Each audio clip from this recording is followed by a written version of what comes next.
നമസ്കാരം. അപ്പോ നിങ്ങൾ തന്ന ആ 2 രേഖകളും എന്റെ മുന്നിലുണ്ട്.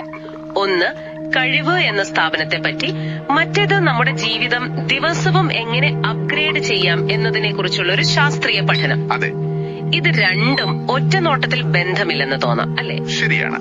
പക്ഷേ നമ്മൾ ഇന്ന് ചെയ്യാൻ പോകുന്നത് ഈ 2 ആശയങ്ങളെയും ഒരുമിപ്പിക്കുകയാണ്.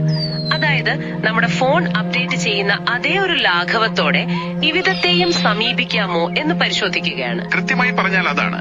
കാരണം 2 രേഖകളും സംസാരിക്കുന്നത് ജീവിതത്തിലെ 6 അടിസ്ഥാന തൂണുകളെ കുറിച്ചാണ്. സ്വാതന്ത്ര്യം, സന്തോഷം, സമാധാനം, അങ്ങനെയുള്ളവ. ഓക്കെ. കഴിവ് എന്ന സ്ഥാപനം ഇത് നേടാനുള്ള വഴികൾ ഒരു സിസ്റ്റം തരുന്നു. രണ്ടാമത്തെ പഠനം പറയുന്നത് ആ സിസ്റ്റം എങ്ങനെ ദിവസവും മിനുക്കിയെടുക്കാം, അതായത് അപ്ഗ്രേഡ് ചെയ്യാമെന്നാണ്. കഴിവ് എന്ന സ്ഥാപനത്തിന്റെ ഒരു രീതിയുണ്ടല്ലോ, എ മുതൽ Z വരെ ഓരോ അക്ഷരത്തിനും ഓരോ അർത്ഥം.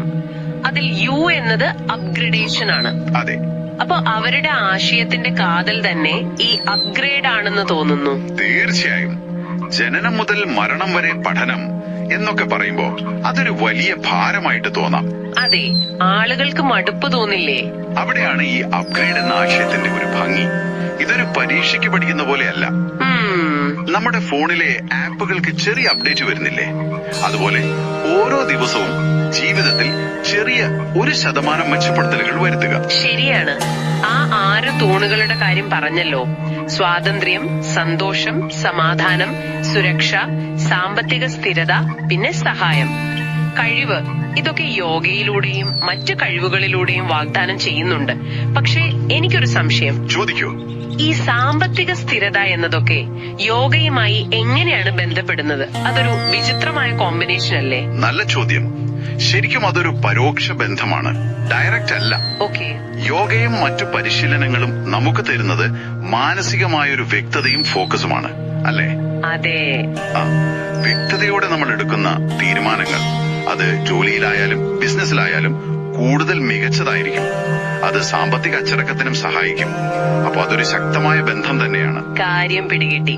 അപ്പോൾ ഈ തൂണുകളെ ബലപ്പെടുത്താനുള്ളൊരു രീതിശാസ്ത്രമാണ് UPGRAD എന്ന ഫോർമുല. നമുക്കിതൊന്ന് പൊളിച്ചു നോക്കിയാലോ? തീർച്ചയായും.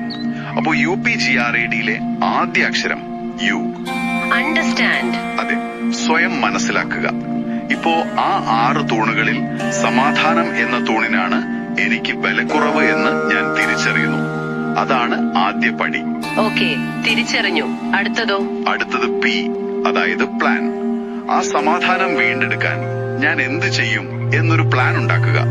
ഒരു പക്ഷേ ദിവസവും ഒരു 10 മിനിറ്റ് ധ്യാനിക്കുന്നത് ഒരു നല്ല തുടക്കമാകാം. അപ്പോ UP പിന്നെ G, ഗ്രോ അഥവാ വളരുക. ഈ 3ഉം ഒരു യാത്ര തുടങ്ങുന്നത് പോലെയാണ്. ഇതിന് ശാസ്ത്രീയമായ ഒരു വശമുണ്ടെന്നും പറയുന്നുണ്ടല്ലോ. എന്താണത്? ഉണ്ട്. അതിന്റെ പിന്നിലെ ശാസ്ത്രമാണ് ന്യൂറോപ്ലാസ്റ്റിസിറ്റി. ന്യൂറോപ്ലാസ്റ്റിസിറ്റി. അതെ, നമ്മുടെ തലച്ചോറിനെ ഒരു കാട് പോലെ സങ്കല്പിക്കുക. പുതിയൊരു കാര്യം പഠിക്കുമ്പോൾ നമ്മൾ ആ കാട്ടിലൂടെ ഒരു പുതിയ വഴി വെട്ടുകയാണ്. ആ വഴിയിലൂടെ സ്ഥിരമായി സഞ്ചരിക്കുമ്പോൾ അതൊരു ഉറച്ച പാതയായി മാറും. തലച്ചോറിൽ പുതിയ ശീലങ്ങൾക്കായി പുതിയ കണക്ഷനുകൾ ഉണ്ടാകുന്നത് അങ്ങനെയാണ്. കൊള്ളാം.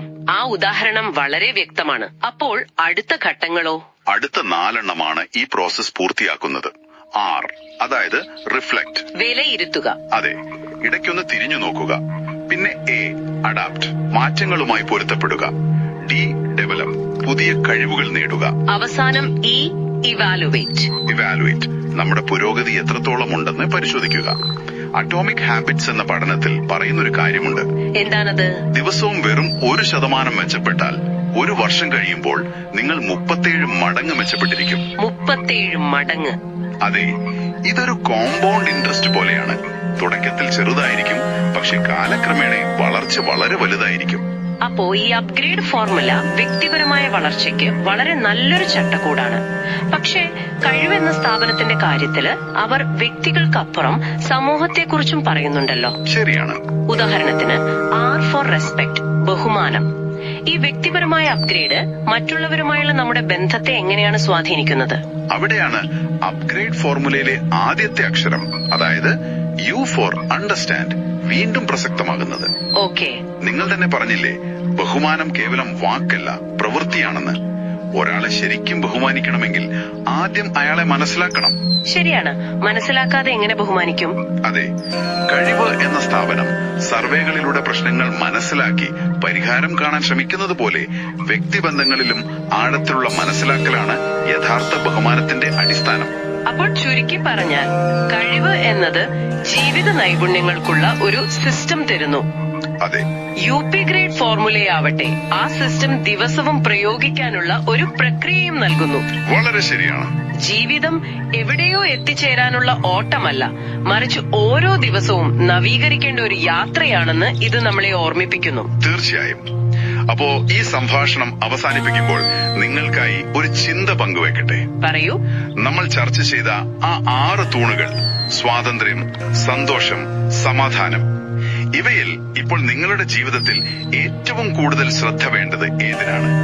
അതിനെ വെറും 1% മെച്ചപ്പെടുത്താൻ നാളെ രാവിലെ നിങ്ങൾക്ക് ചെയ്യാൻ കഴിയുന്ന ഒരൊറ്റ ചെറിയ കാര്യം, ആ ഒരു അപ്ഗ്രേഡ് എന്തായിരിക്കും?